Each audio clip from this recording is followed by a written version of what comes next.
let's talk again about the weird times that insurance is in. So, as an insurance agent, I'm sure you have all of the answers. Yeah, all of them. So tell me, how do we fix this insurance crisis? How do we bring down insurance prices? Do we have to fight for 10 years? Do we have to sue companies? We got to stop making so many claims. I used to be in advertising and I loved my job in advertising, but now it makes me really angry to watch insurance advertising because they'll sit there and tell you, if you had cut rate insurance, this wouldn't be covered. Okay, well, even if you have good insurance, that's maybe not a claim that you should be making. And that's something that I think advertising has pushed the common person to say, I'm going to make a claim any chance I get. Plus, honestly, it's people don't like insurance. And so they look for opportunities to get their money back on it. And in that situation, we as an agent have to jump up and say, no, hold up. Let's do the math. And a claim's going to stay on your record for 5 years. You have a deductible that's this size. The actual amount of money that you're going to be making back is only this amount of money. By the time they do their rate increases, and if you ever want to shop around again, that's going to affect you as well. So it all kind of plays a role that I think a lot of these geckos and such are just saying, yeah, it's an easy system. Just plug in what you want. Plug in if you have a claim, here's how it's going to go. And you're not protecting yourself from yourself. But I think if we can get claims to get knocked down a little bit and start writing policies the right way with the right companies so that the risk is with the right place and they're being covered the way they intend, then I think those are all things that could help. I still don't see rates going down at any point in the future, but it would be a really good way to help things stay stable for a longer period of time. So this might be too cynical. And so tell me if I'm wrong, but is there a business model in insurance where you're almost incentivized to encourage the client to make claims so that in a few years' time, you raise those premiums and you're always going to be offering them the bottom dollar policy? So they're always going to stay with you, but you've encouraged them to keep making claims over and over again. So they start increasing that revenue. Am I understanding that? Is that a model for some companies? I don't think it's a model for any of the companies, but you're 100% right that that's something that could be done. Ooh. That is absolutely, like, if you have a situation, I remember when one of the marketing reps came in and told us that there was going to be rate increases, like that they're coming and they're coming hard, 21, 22, 23, be prepared. They're on their way and they're going to be in the 20% plus range for multiple renewals in a row. And it was, you kind of go, oh, okay, this is not going to be good. Please give me some good news. And she said, well, the good news is you're going to get a raise. It's tough because she's not wrong. Mm-hmm. She's not wrong in that we're a commission-based business. So if something goes up, that means our commissions go up as well. I'm not trying to get rich off the backs of my friends. That was never my intentions. I wanted to serve them and figured if I did my job well, it would lead to a good paycheck. That's what I intended. So when she says that, my argument was pretty direct in saying, no, you're about to make everybody's lives a lot worse, just so you know, including mine and my employees.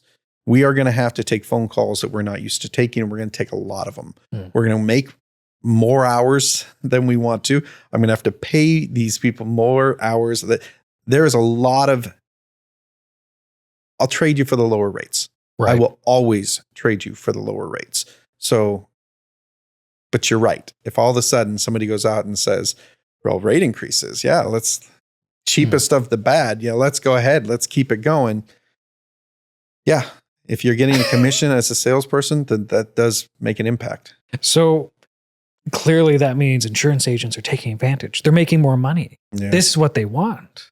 I don't think anybody wants this one on the insurance end because you might be making slightly more, but you're definitely making less per hour with the amount of hours that you're working and the stress that you're taking and the amount of coffee cups and potentially alcohol cups that I'm drinking. It's definitely something that is going to impact your happiness in many ways. It makes the job very, very difficult and frustrating at times.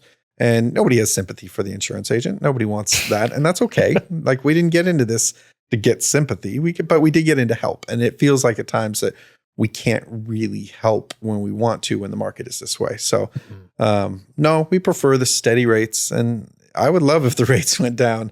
It would make it so that I could start really promoting, hey, give me a call. I can help save you some money in this. And at times we're more of a, hey, give us a call. We'll make sure you're in the best spot. It's not the same argument. So right. Yeah.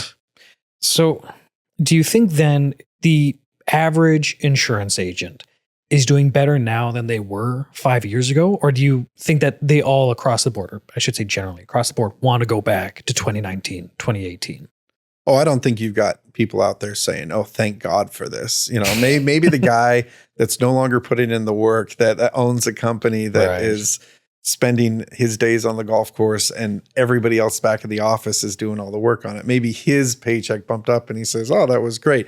But I doubt that, because like I've said before, that the people that get into the industry are usually those that are wanting to help. I would say most people, because it's not a quick fix, you can't make money right away.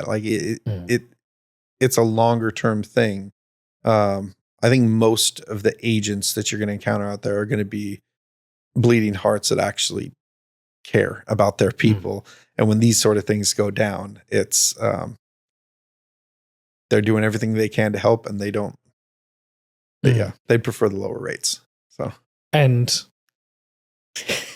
again, perhaps this is too cynical, but do you think Geico and Progressive are shedding the same tears right now? No. It's well, we work with Progressive, so they're one of them. I would definitely say that the bigger companies, they're shedding their tears, and that the claims just aren't working out the way that they wanted. And so it's been very expensive, and their loss ratios aren't what they need them to be, and they're making the adjustments. And but I mean, don't get me wrong. I tell people all the time when they have claims and we're setting them up with an adjuster and getting everything working, I'll say, remember, this person goes home at night and this person sits at a dinner table with their family, and they're not going to brag about how they ripped you off. They're looking to help you. So just work with them, let them help you. And if there's anything we can do to jump in, anything feels weird, let us know. We'll see what we can do to jump in, but we're connecting you and making sure that you're being taken care of by the company we set you up with. Right. I would say on that note that Geico has a bunch of great human beings working for them, and Progressive has a bunch of great human beings working for them. But no, they don't have that same local agent that has to look you in the eye at the grocery store. So, right.